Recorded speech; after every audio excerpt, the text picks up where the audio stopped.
Namaste friends, welcome to another episode of It's About Everything, and in today's episode I'm going to upgrade my 10-year-old computer, and I'm going to show you how I'm going to do that. So you can see how old this computer is. The IO shield in the back is totally damaged, as you can see, and the power supply was once burned, so I have replaced the power supply.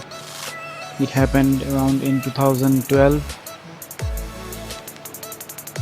so I bought a new power supply.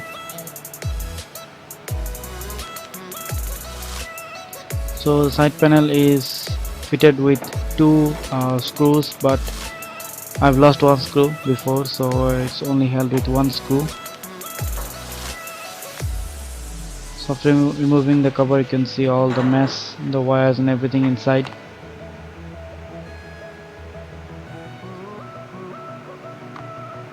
So as you can see, it's not very much clean inside, all the dusts, and it actually had a lot of dust inside, but I've cleaned it. Actually I clean it every year whenever I get time, because all the dust build up in the heatsink of the CPU fan causes the CPU to overheat. So from time to time I open it up and use a vacuum cleaner to clean the CPU fan and the CPU heatsink.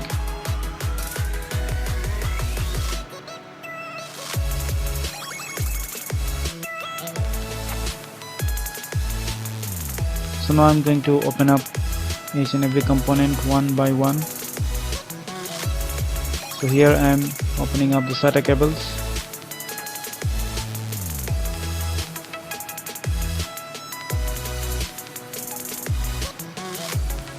So the motherboard in this computer never got damaged in its lifetime of 10 years. The optical drive, I had replaced the optical drive once, and the power supply.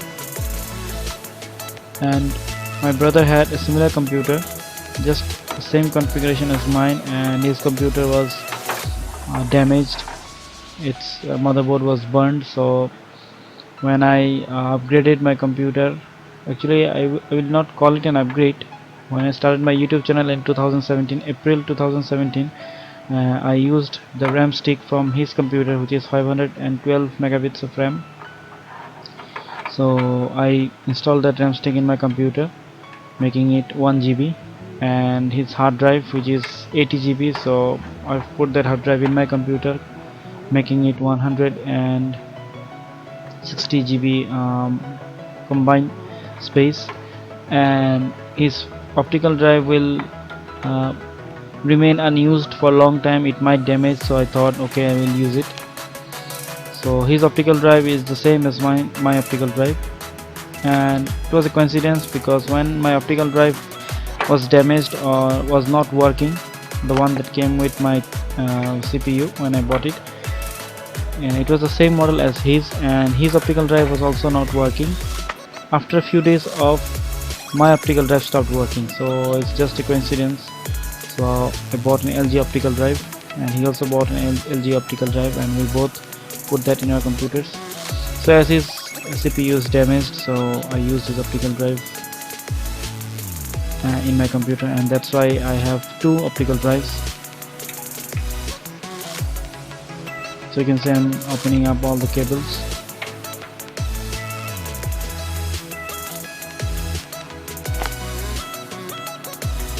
So this cable is the power supply for the processor, I believe, and it's a 4-pin header, 12 volt connection. So when I'm going to put this jack into the other motherboard, I will make sure that I don't put that in reverse direction. Actually there are indications and locks in that jack, so I don't think I will mistakenly put that in reverse. So this is the main power supply of the motherboard. Right next to it you can see the model of my motherboard. It says P1945 GCM. So it's a 945 chipset based motherboard. I think it's PI, not P1. Anyway, so I've opened the cables, so you can see these are the two RAM sticks and the two hard drive and the two optical drive.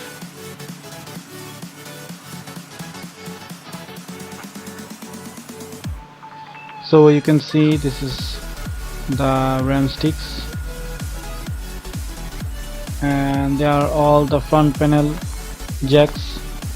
So I'm going to open all the front panel jacks that connects the USB, the sound output and the microphone in, and all the switches, power reset and the two LED indicators.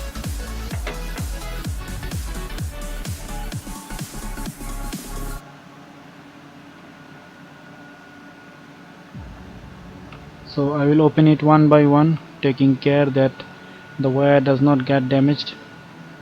As it's 10-year-old, I don't want the wire to get damaged, otherwise it will be a mess again and it will take a lot of time to repair.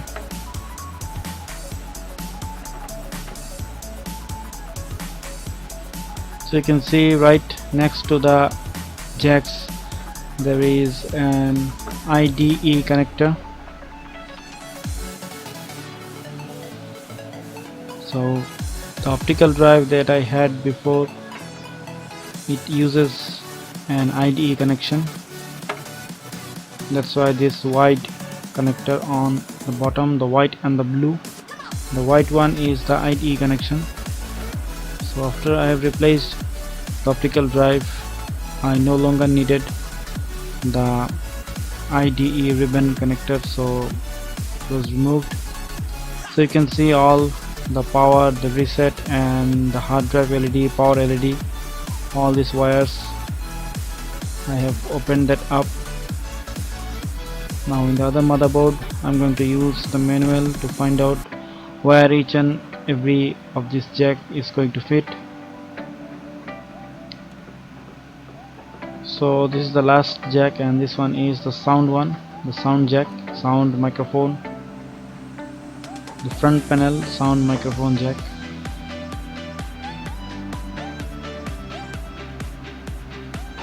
Now if you look closely, you will see that it has one pin missing, which means that I cannot put that in reverse in any way.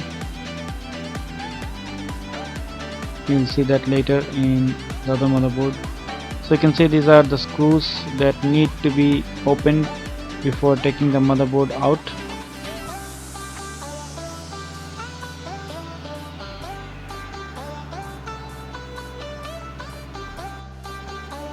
So after I've opened all the screws, which is 6 screws here,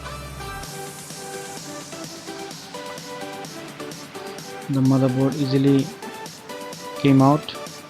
I had to use both of my hand, so I was unable to shoot how I was taking the motherboard out. So you can see this is the motherboard.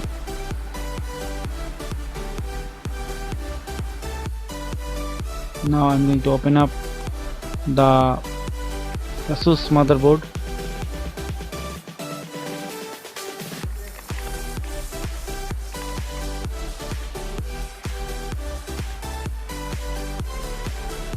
So let me take out the the SATA cables.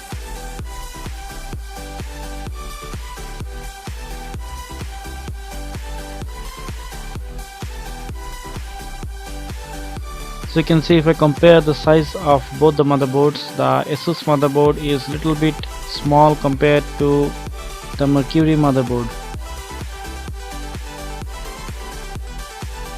Basically both the motherboards are micro ATX, but there is a little difference in size, which actually doesn't matter because all the holes on the case aligns with the motherboard, and the motherboard can be easily screwed into the case.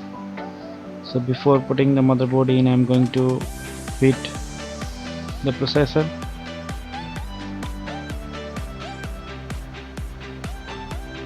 So as you can see that AMD processors have the pins on the processor, which is why it's called PGA, or pin grid array.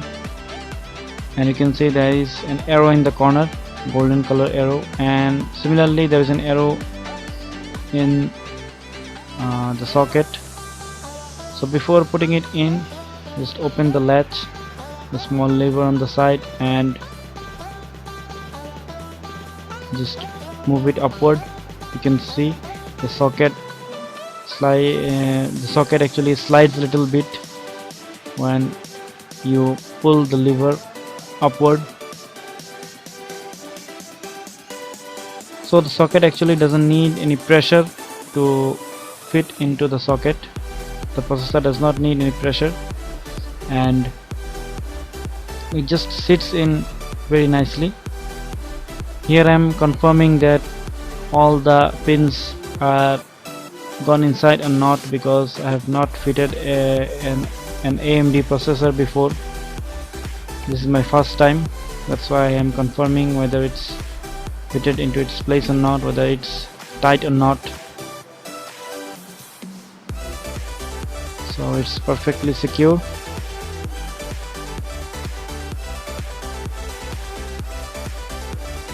So after the processor is in its place, now it's time to put the heatsink. So I'm using the stock heatsink that came with the processor. It's a pretty basic heatsink. Now if you want you can buy a aftermarket heatsink. You can also fit water cooling system for the processor, but I am going to use the stock heatsink here. So it has two latches, or you can say two hooks on both the side, where you can fix the latch into the hook and then turn the lever, and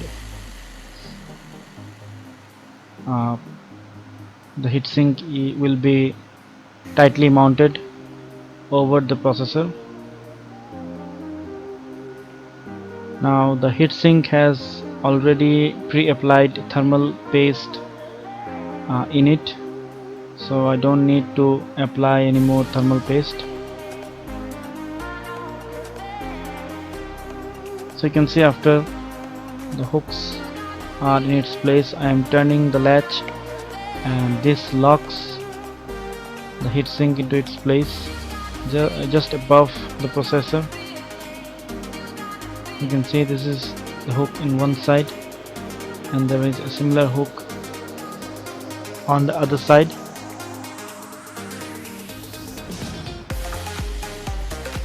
After that, I'm going to connect the heatsink fan to the board. You can see it is written CPU fan and chassis fan. So the white one is the CPU fan and the black one is the chassis fan. Now to confirm the connection, I have opened the instruction manual, and you can see it's written here.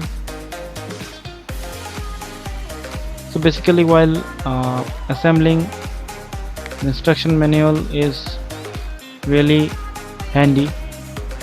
You can keep it close, it will help you. So now I'm going to put the RAM into its place. So the RAM I've chosen is HyperX Fury.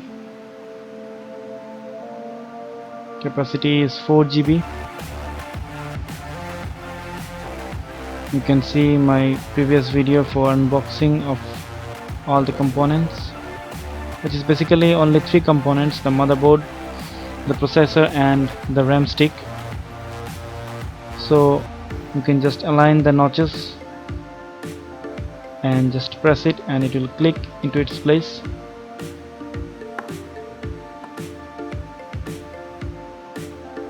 So there it is, it's fixed. Now I'm going to fit in the IO shield. You can see this is the old IO shield, 10 years old, and it's pretty rusty. So I'm going to replace it with the new one. So the motherboard's RAM capacity is actually 32 GB, but I'm using 4 GB now. Maybe I will increase the RAM to 8 GB later according to my needs. So friends, this is it for this video. In my next part I'm going to cover the entire thing and I will show you how the computer runs. So thanks a lot for watching. I hope you enjoyed this video. If so, please like, share and subscribe to my channel. I'll see you later.